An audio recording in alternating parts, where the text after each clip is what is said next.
Hoy vamos a comenzar con el desarrollo de uno de los temas de la unidad número 3 de la asignatura, que se denomina la narrativa radiofónica, géneros dramáticos y de ficción.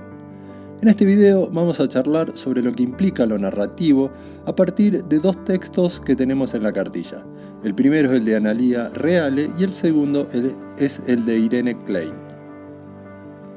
La narración es un acto o una práctica fundacional de la sociedad y de la cultura.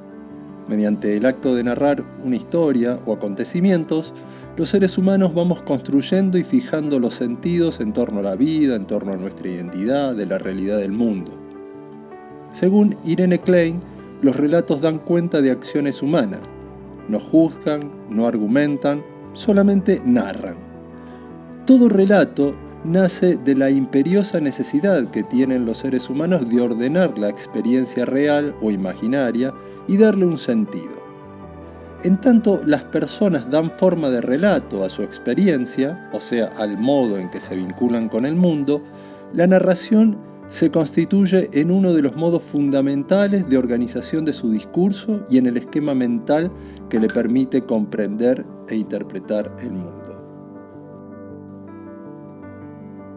En la radio, la narración es un elemento fundamental como recurso de la oralidad, ya que la posibilidad de generar empatía con las audiencias dependerá no solo de tener una historia atractiva, sino también de la estructuración que logremos del relato de esa historia.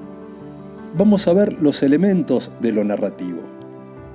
En todo hecho narrativo se vinculan una historia, es decir, lo que se narra. Aquí no hablamos de la historia como disciplina, sino de un conjunto de acontecimientos reales o ficticios que constituyen la materia del discurso.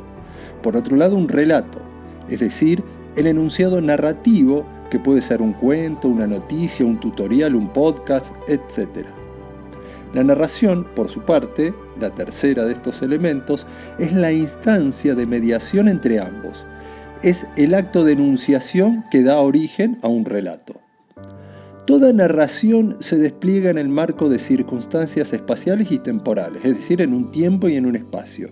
Y va a involucrar a dos participantes, un narrador, que es el sujeto que cuenta la historia, y un narratario, que sería el destinatario, individual o colectivo, de ese relato.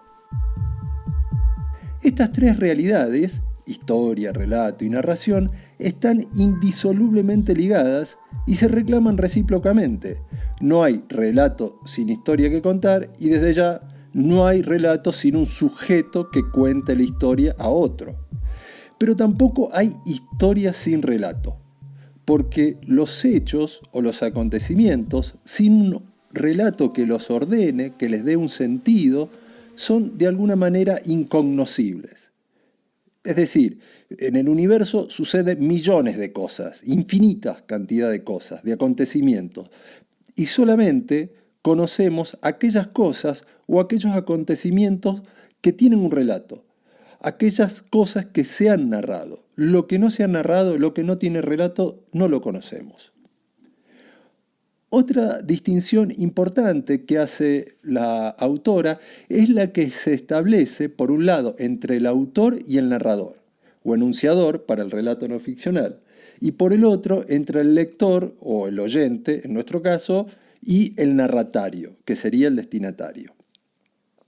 Vamos a explicar un poquito esta distinción. Un autor o autora es el sujeto empírico que pertenece al mundo real. Es alguien con existencia verificable, situado históricamente con nombre y apellido. Podría ser un locutor, por ejemplo, en el caso de la radio, o el conductor de un programa, o el periodista, o el columnista. El narrador, en cambio, es un producto del enunciado, es una creación del relato cuya existencia depende enteramente del texto narrativo. Del mismo modo, el lector o el oyente también es un sujeto que pertenece al mundo de la experiencia, mientras que el narratario o el enunciatario es aquel que en el relato es representado como el destinatario de la narración. Un aspecto que trata de desarrollar Klein es la cuestión de lo ficcional. hay una distinción entre lo ficcional y lo real que ya le hemos tratado en clases anteriores cuando distinguíamos lo periodístico de lo ficcional, señalando que lo periodístico siempre tiene como fuente un hecho real. En cambio, lo ficcional tiene elementos ficticios, aunque también pueda tener elementos reales. Klein va a plantear la necesidad de desmontar esta idea de separación en el sentido que la ficción puede trabajar con hechos reales y narrarlos de tal modo que interpelen de manera más efectiva a las audiencias en la construcción de hipótesis sobre hechos de la realidad. En este sentido, lo ficcional tiene un efecto bien interesante en la configuración de las representaciones sobre los diversos aspectos de nuestra vida. Pensemos un momento en cómo las películas, las novelas o los cuentos de ficción muchas veces nos hacen reflexionar y nos hacen cambiar actitudes o las representaciones sobre algún aspecto de nuestra vida o de la vida de los otros. Quizás mucho más que una noticia, por ejemplo. Y esto es precisamente porque como lectores o narratarios nos vinculamos, empatizamos con lo que las o los personajes de las narraciones viven en esos relatos.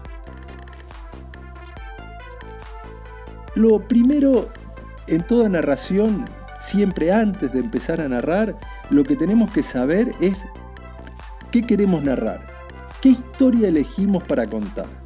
Si vamos a contar sobre un asalto, lo podemos hacer desde distintas perspectivas o de distintos enfoques, desde la perspectiva del asaltante, por ejemplo, desde la perspectiva de la víctima, desde la policía que intervino, la historia que pasó después del asalto o previo al asalto, por qué se dio, cada mirada, cada situación particular de ese hecho constituye un sentido diferente en torno a ese hecho. Pero tener un hecho o una historia interesante tampoco es garantía de éxito si no articulamos una narración atractiva a los oyentes.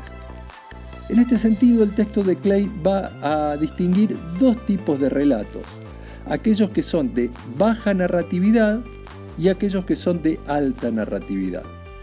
La diferencia entre los dos es que en el primero se produce una experiencia ya representada culturalmente, un lugar común, algo que ya ha sido desarrollado o que se desarrolla de manera común en todos los relatos similares. Mientras que en el segundo, es decir, aquellos de alta narratividad, lo narrado es transmitido como experiencia, es una reescritura o una reconfiguración de la experiencia. Para Klein va a señalar una serie de características que tienen estos relatos de mayor narratividad, aquellos que en definitiva deberíamos buscar para lograr una mayor efectividad en la transmisión de aquella historia que queremos contar. En primer lugar, los relatos de mayor narratividad son aquellos que están configurados de manera cronológica y causal como un todo. Esto va a exigir al escritor o al locutor que busque una relación significativa entre todos y cada uno de los elementos. Sobre todo, por ejemplo, en un cuento o en una narración ficcional, no debe haber ninguno que no sea funcional a la trama y al sentido final que el autor le busca para generar ese efecto. En segundo lugar, presentan personajes concretos en situaciones concretas. Esto exige al escritor o al guionista evitar abstracciones y generalizaciones. El tercer elemento que señala Klein es que estos relatos deben reproducir una experiencia de manera vívida, de manera que parezca real, ¿no? Lo que eso exige representar acciones de modo que el lector experimente, como si fuera el mismo protagonista, los sentimientos y las situaciones concretas. En cuarto lugar, estas historias, ¿no? Los relatos de mayor narratividad tienen que intrigar al narratario. Lo que exige el escritor debe incluir elementos disruptivos, heterogéneos, que produzcan un desequilibrio a partir de un equilibrio inicial.